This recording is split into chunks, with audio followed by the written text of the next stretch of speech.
Assalamualaikum warahmatullahi wabarakatuh. Selamat pagi, siang, sore, dan malam. Perkenalkan, nama saya Alemas Kazel dari kelas B dengan nomor pokok mahasiswa 213507087. Tujuannya dibuat video ini adalah untuk memenuhi tugas ujian tengah semester dari mata kuliah perbandingan politik yang diampu oleh Bapak Budi Krismanto Sirait SOSMA. Baik, di sini saya akan membahas mengenai ketergantungan negara Laos terhadap Cina dalam bidang ekonomi dan pembangunan. 2022 is a challenging year for Laos. The country has fallen into the Chinese debt trap The Laos-China Railway Company has announced it will operate slower speed trains. for Laos. According to the World Bank, the nation's public debt last year totaled $14.5 billion, and about half of it owed to China. Ketergantungan di antara negara-negara sampai saat ini masih menjadi permasalahan yang belum bisa teratasi dengan baik. Ketergantungan negara-negara berkembang terhadap negara-negara maju tentu saja dapat menghambat pembangunan internasional yang telah digaungkan oleh Perserikatan Bangsa-Bangsa atau PBB. Ketergantungan yang paling banyak terjadi yaitu ketergantungan dalam bidang ekonomi dan pembangunan. Negara-negara dengan hasil pertanian adalah negara yang paling banyak memiliki ketergantungan kepada negara-negara maju. Salah satu contohnya adalah Laos yang merupakan negara dengan hasil pertanian dan memiliki ketergantungan kepada banyak negara. Laos adalah satu-satunya negara di Asia Tenggara yang tidak memiliki wilayah perairan, sehingga mendapat julukan landlocked country. Landlocked country rata-rata adalah negara berkembang dengan keadaan ekonomi yang sulit. Hal ini pula yang terjadi pada Laos karena memiliki ketergantungan yang cukup tinggi kepada negara-negara di sekitarnya, seperti ketergantungan pada Vietnam, Thailand, Indonesia, dan khususnya pada Tiongkok. Ketergantungan Laos kepada negara-negara maju tentu saja dapat menghambat program pembangunan internasional, yaitu Sustainable Development Goals atau SDGs. Terdapat salah satu tujuannya dari SDGs ini adalah mengurangi ketimpangan yang terjadi di antara negara-negara di dunia. Hubungan bilateral Laos dan Cina dimulai dari kerjasama perdagangan di tahun 2000 dan terus meningkat dan semakin hangat hingga hari ini. Dari tahun 2000 hingga saat ini, Cina banyak membuat investasi di berbagai bidang, antara lain pertambangan, pertanian, serta beberapa barang elektronik. Beberapa tahun kemudian diperkirakan barang-barang buatan Tiongkok yang diimpor oleh Laos mencapai nilai 131 juta dolar.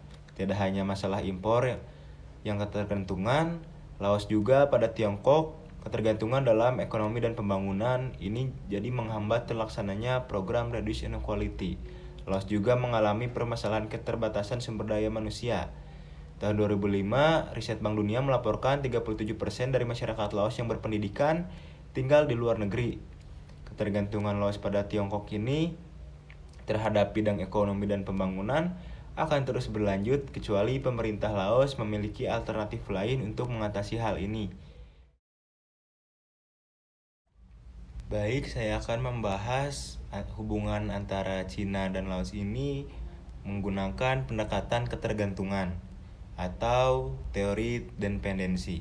Teori ketergantungan atau dependensi ini menjelaskan bagaimana negara terpinggir atau negara dunia ketiga memiliki perekonomian yang sangat bergantung pada negara dunia pertama atau negara maju. Misalnya ekonomi negara maju mengalami kemajuan dan berkembang, maka ekonomi negara dunia ketiga ini pun mengalami kemajuan. Tetapi sebaliknya, jika negara maju mengalami kesulitan, terutama dalam hal ekonomi, maka sudah pasti negara-negara dunia ketiga ini pun akan mengalami kesulitan. Hal ini disebabkan oleh negara-negara yang terpinggir ini sangat bergantung sekali ekonominya kepada negara-negara maju. Namun, jika negara-negara dunia ketiga ini mengalami kesulitan ekonomi, keadaan ekonomi negara maju tidak akan terpengaruh sama sekali karena negara maju ini tidak tergantung secara ekonomi kepada negara-negara dunia ketiga. Di awal September tahun 2021, pemerintah Laos menandatangani kesepakatan untuk memberikan mayoritas kontrol jaringan listriknya ke perusahaan milik negara Tiongkok di tengah meningkatnya utang publik karena Tiongkok terus memperluas perannya di negara Laos. Tiongkok Southern Power Grid Company, perusahaan milik negara Cina, menandatangani kesepakatan dengan Electricité du Laomik, milik pemerintah Laos untuk mendapatkan kendali mayoritas atas perusahaan baru yaitu Electridedu Lao Transmission Company Limited yang akan mengatur pasokan listrik nasional di negara Laos. Tiongkok adalah sumber pembiayaan terbesar Laos dan negara Asia Tenggara lainnya. Tiongkok memainkan peran utama dalam proyek global BRI.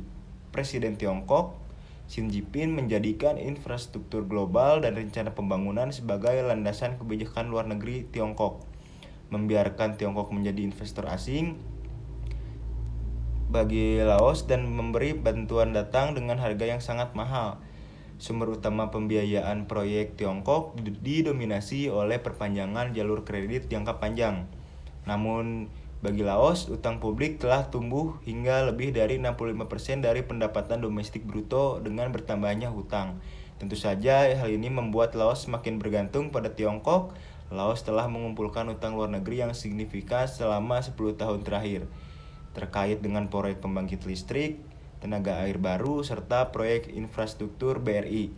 Selain itu, Tiongkok telah berinvestasi di bidang pertanian, ekstraksi sumber daya, dan proyek infrastruktur seperti jalur kereta api. Dan juga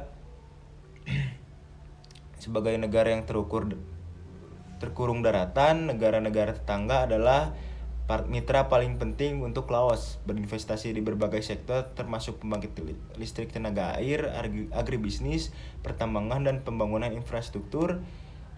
Dan di awal tahun 2021, karena ketidakmampuannya untuk memenuhi kewajiban hutangnya, pemerintah Laos menandatangani perjanjian konsensi 25 tahun yang memungkinkan sebagian besar konstruksi perusahaan milik negara atau BUMN akan dikelola oleh Tiongkok pada tahun 2021 hingga tahun-tahun berikutnya. Dengan demikian, ketergantungan Laos pada Tiongkok yang masih tinggi ini menyebabkan Laos semakin sulit untuk melaksanakan program Reduce Inequality dari PBB ini.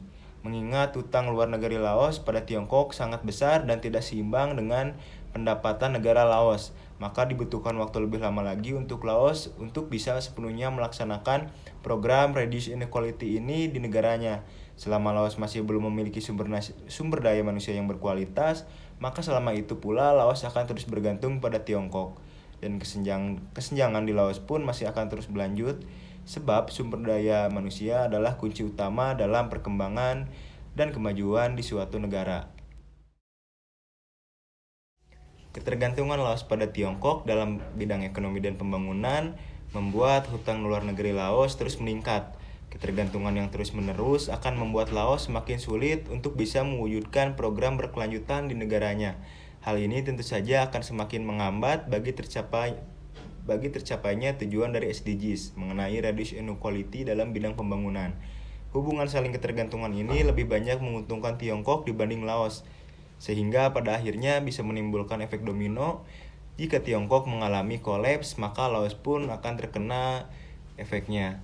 Dari penelitian ini ditemukan juga bahwa utang luar negeri Laos semakin besar, tetapi kesenjangan di Laos pun tidak berubah, masih belum bisa teratasi dengan baik, serta masalah pembangunan di Laos pun masih belum efektif. Sehingga hal inilah yang perlu dievaluasi oleh pemerintah Laos dan coba untuk perlahan melepaskan diri dari belenggu Tiongkok. Meskipun sulit, tetapi jika Laos mampu mengoptimalkan potensi yang ada di negaranya, ketergantungan terhadap Tiongkok bisa berkurang secara perlahan. Dengan demikian, setidaknya program Reduce Inequality dapat terwujud dan pembangunan berkelanjutan di negara Laos dapat berjalan sedikit demi sedikit, tanpa sepenuhnya bergantung kepada Tiongkok. Mungkin sekian yang bisa saya sampaikan dalam pembahasan hari ini. Semoga dengan adanya video ini bisa menambah pengetahuan dan wawasan dari teman-teman yang menonton video ini. Dan juga semoga adanya video ini berdampak positif untuk yang menonton video ini. Terima kasih atas perhatian teman-teman. Maaf bila masih ada banyak kekurangan dalam penyampaian materi dalam video ini. Wassalamualaikum warahmatullahi wabarakatuh.